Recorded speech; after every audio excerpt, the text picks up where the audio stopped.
actually didn't even, I was going to say, I asked him to join me for it, but out of nowhere, he was the one that suggested, like he asked me if he could skydive with me over the pyramid. My dad is, my dad is deathly terrified of heights. And, you know, it's relevant to this moment because my dad, I think when he watched that video and he understood that Will also was very scared, in my dad's mind, he was like, well, if Will did it, I could do it. That's so cool. Yeah. I absolutely love this film. Get into that. We're giving wrestler. Hello. Hey, made it. We're going. You know, I already talked about your dad. And you were, like you mentioned, you were sure this was the way your path was. Yeah. And then that relationship kind of fell apart and now you're back together. Mm-hmm. At the time, did that in any way sway you that you weren't making the right decision?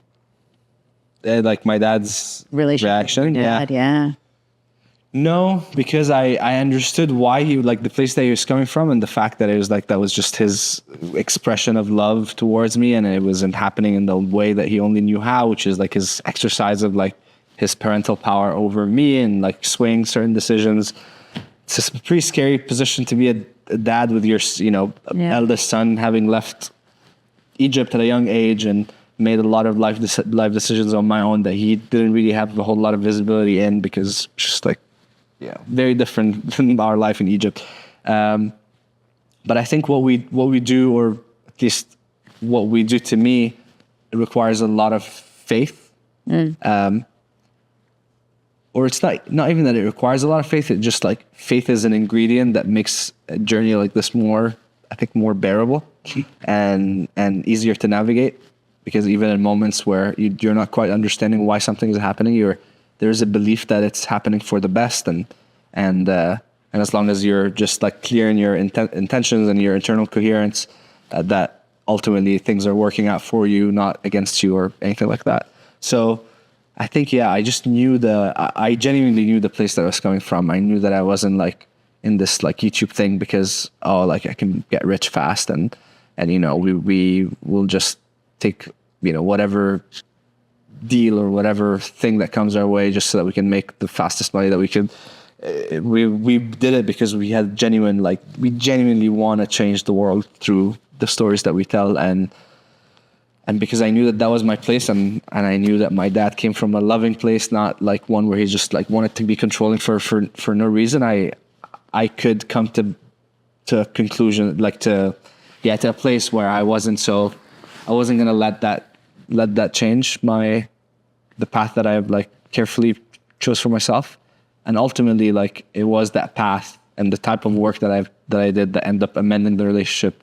It was May of last year.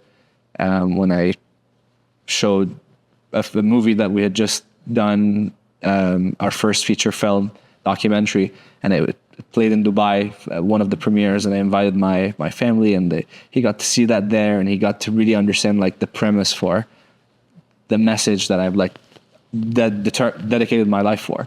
And that was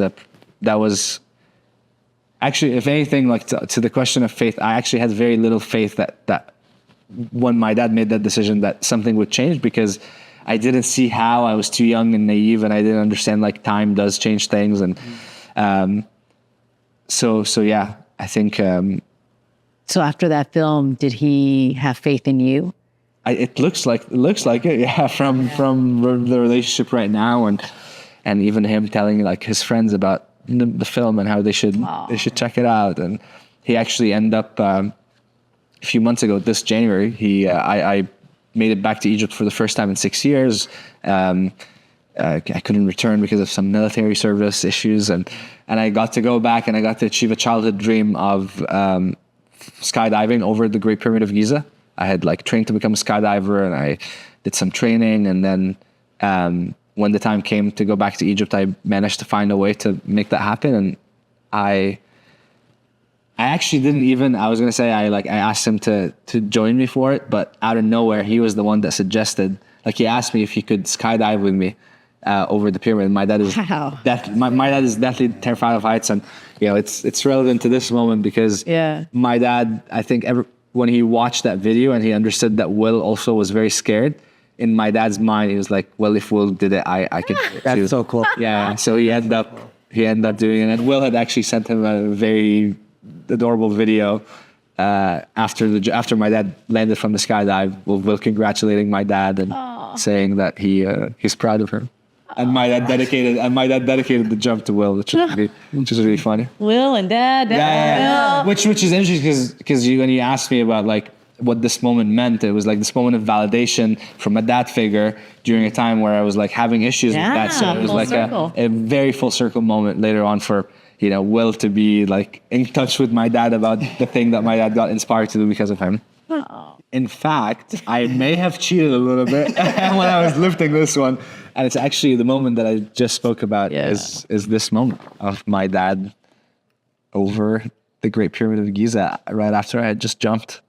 And it's, I think, the greatest selfie of my life. So yeah, that was a very meaningful moment that to me, it was very like summarized what yes theory is to me. Yeah. Like you say yes to your dreams and obviously adversity is going to come along the way, but ultimately if you stick to your true yes and your true authentic intention, things work out at the end.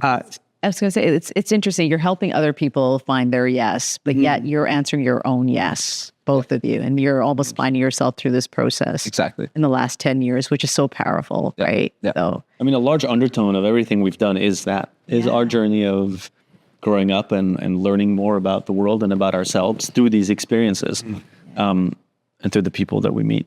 I love that. I mean, from 21 to 31, that's like, that's our We're getting old. Getting old. Oh, Lord. They don't want to know how old we are. I mean, you guys joke about like basically being married, right? But this partnership has lasted for so long. And I know there are a lot of people who you probably, longer than 60% of marriages. longer than 60% of marriages. Not that much. But even, I'm sure there are a lot of teams that come up to you and they're like, they ask for advice or whatever when they see you. How do I get here to this peak that you guys are at? The thing that I'm always curious about when I see partners that have been able to make something work like this for so long is, how does this work so well? The first thing that came to mind is it was for both of us specifically in our dynamic in our relationship. I think there was a recognition that we, as much as we had an intertwined journey that we were going through together and like co-creating something that was very deeply meaningful and connected to our own personal stories in our lives, we also recognized that we needed to have our own separate journey of growth that was going to be maybe different in timing, even though we're only 1 year apart. So I think the space that we both gave each other in that 10-year journey to do this individual growth, as of course we were connected in our collective growth through Yes Theory and through what we were doing together, there was and I think that ultimately, like, why we end up being the last two standing in this, because I think we let each other have that in the most like graceful way that, you could obviously, because it's so not easy to be like co-founders and best friends and roommates and husbands.